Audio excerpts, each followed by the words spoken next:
আসসালামু আলাইকুম দর্শক, আমরা আছি পাবনা জেলা সাথে থানা ধুলাউড়ি বাজারে।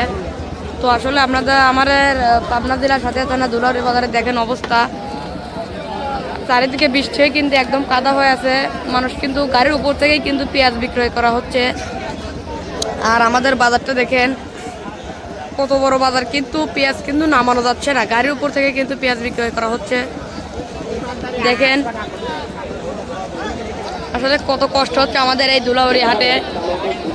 তো আপনারা যারা যারা ভিডিওটি দেখছেন ভিডিওটা শেয়ার করে দিবেন। আসলে দু একজনের থেকে জানিয়ে দেবো আমাদের আজকের পেঁয়াজের বাজার।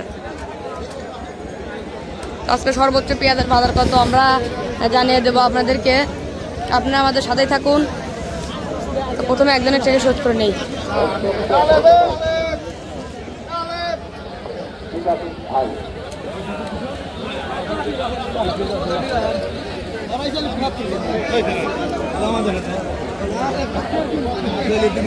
আজকে হাটে কিন্তু অনেক লোক, কিন্তু পেঁয়াজ নামানো হচ্ছে না দেখে বিক্রয় করা হচ্ছে না। তো আপনাদেরকে দু একজন থেকে দেখিয়ে দেই। আসসালামু আলাইকুম চাচা। আসলে দাদা কিন্তু ক্যামেরার সামনে আসতে যাচ্ছে না যে আমাদের পেঁয়াজের দাম কিন্তু এ পর্যন্ত কিন্তু বাড়লো না। তো আপনারা যারা যারা ভিডিওটি দেখছেন অতি দ্রুত ভিডিওটি শেয়ার করে দেন।